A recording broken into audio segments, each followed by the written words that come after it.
¿cuál es su evaluación desde el espacio político que usted ocupa, feminista, de una mujer progresista, respecto de esta denuncia constitucional? Bueno, yo creo que coincido plenamente con mi profesor Sinesio López y ahora colega también en San Marcos. Hay mucha preocupación por lo que estamos viviendo, un deterioro de la democracia, una crisis política que no empieza ahora, yo creo que podemos poner una fecha en 2016 o 2015 cuando Keiko Fujimori tiene esta hipermayoría y se empiezan a hacer todos estos cambios también en el Congreso. Y bueno, estamos en un deterioro tal de la democracia que los poderes del Estado no se ponen de acuerdo, que la constitución política ya no es respetada por las mismas instituciones y que finalmente esto está afectando a la ciudadanía y está haciendo que cada vez la desconfianza, la ilegitimidad de las instituciones se mantenga, ¿no? Yo sí creo que deberíamos tener este momento para reflexionar y ver cómo podemos llevar a cabo una reforma más profunda que le devuelva un poco de estabilidad al país y podamos arribar a un nuevo momento político, ¿no? Porque como digo, hemos vivido una seguidilla, y lo ha dicho también la Comisión de la Corte Interamericana de Derechos Humanos, que ha estado por acá, ¿no?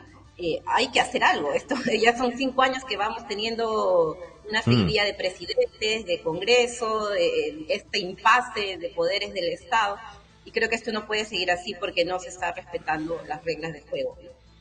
Anaí, yo creo que es claro el apoyo de la derecha política y de la prensa concentrada al trabajo de la fiscal de la Nación.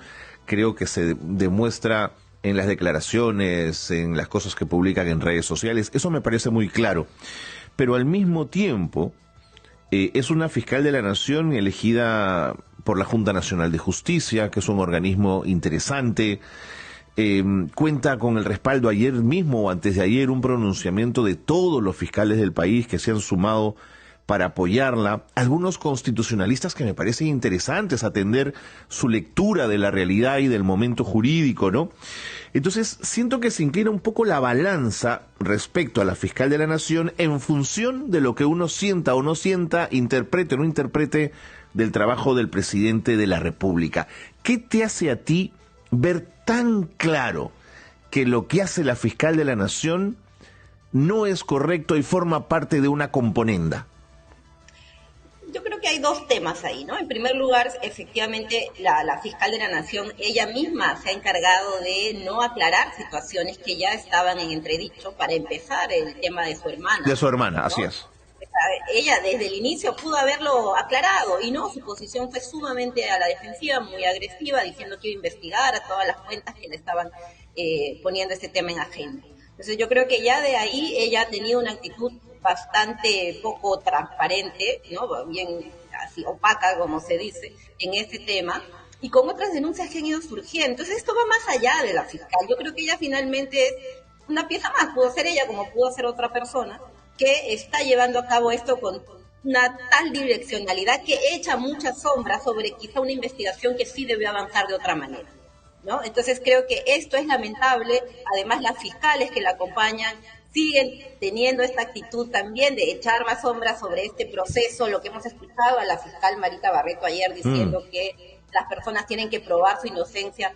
Creo que el fundamento básico del Estado de Derecho y de esta Constitución, que varios queremos cambiar, pero que tenemos que respetar mientras siga vigente, es que las personas son inocentes hasta que se pruebe lo contrario. La inocencia se resume. Entonces sí creo que lamentablemente, más allá de las simpatías, antipatías con la señora fiscal de la Nación, que seguro fue elegida legítimamente en la legalidad vigente, ha tenido una actuación que lamentablemente deja mucho que desear, ¿no? Y que nos configura más bien un panorama muy sombrío, muy direccionado y que debilita la institucionalidad de la misma fiscalía. Correcto. Pero, Anaí, siempre buscando entender, ¿no es cierto? Si es así como lo planteas, ¿por qué el apoyo al presidente Castillo entonces y a la legalidad no se expresa en las calles? Mira, yo creo que en general vivimos un momento de bastante desafección política. De hecho, hay expresiones de apoyo. Ayer había una marcha a las 4 de la tarde. En la Plaza pequeñita, San Martín. pero estuvo, sí, es verdad. Digamos que es un momento en el cual la movilización no está en las calles. Yo estoy ahora en Piura y el debate es otro. O sea, no estamos... Claro. Estaba en un evento regional de mujeres muy interesante. Y las interpelación, la expectativa está más bien en la segunda vuelta regional, va a haber aquí segunda vuelta regional, ¿no? Claro. Pero también hay una situación de crisis bastante en las alturas todavía, Yo creo que ahí lo que hace falta también es que la ciudadanía se involucre un poco más y tome conciencia finalmente de que esta crisis política también va a afectar, está afectando ya la convivencia democrática, ¿no? Creo que eso se refleja también en la poca movilización todavía, digamos, no tenemos una movilización contundente ni a favor ni en contra, no la hemos tenido, ¿no? Claro. Quizá el presidente mantiene un respaldo, un núcleo duro, ¿no? De 20-30%, pero que tampoco se expresa todavía en las calles. Entonces creo que eso también va a ser un factor decisivo en lo que se venga a futuro, ¿no? Tal como están las cosas, esto se va a resolver en el foro político, que es el Congreso de la República. ¿Percibes que allí la pelea por la constitucionalidad y el Estado de Derecho está perdida?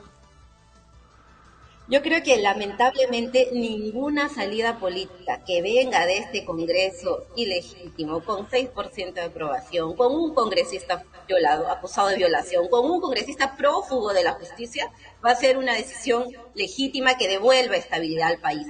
Para mí eso es lo preocupante, que en este momento de crisis no se le puede encargar algo tan serio como la continuidad o no de un presidente legítimamente electo y la convocatoria de unas futuras elecciones a este Congreso. Yo creo que ahí, lamentablemente, ya esto está viciado de origen, ¿no? Tendríamos que tener otro tipo de salida.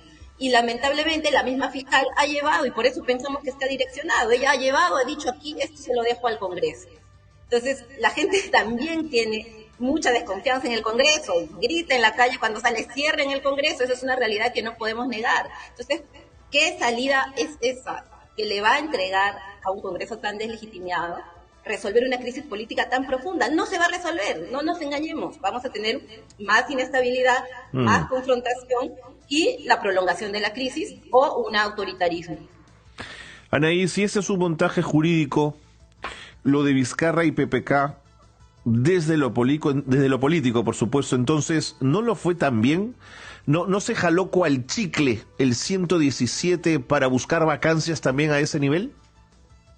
Mira, yo diferenciaría las dos cosas, ¿no? En el caso de PPK creo que hubo una renuncia que se agravó además por las maniobras y manipulaciones que él hizo con la entonces bancada de Kenji Fujimori. Sin duda. Es otro tema. Pero en el caso de Vizcarra, sí, creo que ahí hubo una manipulación también de este artículo, ¿no? Y creo que también hasta ahora no se ha podido probar nada. Entonces, como digo, ya la crisis venía de antes y de este marco constitucional que se ha ido deteriorando y que se ha ido utilizando de acuerdo a la correlación de fuerzas que hay en el Parlamento, también teniendo el Parlamento más un desequilibrio de poderes, ¿no? Entonces sí creo que debería ser el momento justamente de hacer esas reformas más de fondo a una constitución que ya está siendo interpretada y manipulada según el momento político. Sin duda. Ahora, sin que tú y yo seamos jueces, ¿crees que Pedro Castillo es inocente? ¿Es un no corrupto? Mira, yo creo que lamentablemente el presidente se rodeó de gente que sí está demostrando estaba involucrada en cobros indebidos. Yo creo que de todo esto lo que queda claro es que un señor como Bruno Pacheco era el que cobraba. Que él diga que para quién o para quién no es algo que tendrá que probar la justicia. Y creo que ahí el presidente debió ser mucho más escrupuloso, ¿no? En el elegir a este personal que lo iba a rodear. Finalmente es un personal de confianza muy cercano. Sí, creo que ahí ya hay un tema que el presidente ha corregido en la marcha y todo, pero ya tiene este saldo negativo, lamentablemente, ¿no? Y bueno, vamos a ver que la justicia haga su trabajo en este caso, pero ya como digo, también este proceso viene viciado con toda la acción de la Fiscalía, ¿no? ¿Qué más hubiéramos querido que esto se aclare de la manera más pulcra y más objetiva posible? Pero lamentablemente estamos viendo que no es así y que más bien hay un uso político y una direccionalidad. Termino con la frase de César Hildebrand, que no la terminé, Anaí, que calza con lo último que dices, ¿no? El camino era una acusación limpia, clara, constitucional, democrática, civilizada. La fiscal Benavides, sin embargo, dice César Hildebrand, ha optado por la oscuridad y ha construido un alegato digno del jirón a zángaro, dice mi colega. Anaí, muchas gracias por haber estado con nosotros, gracias por las reflexiones y que nuestro público, el público de Nacional, por supuesto, saque sus propias conclusiones. Un gran abrazo.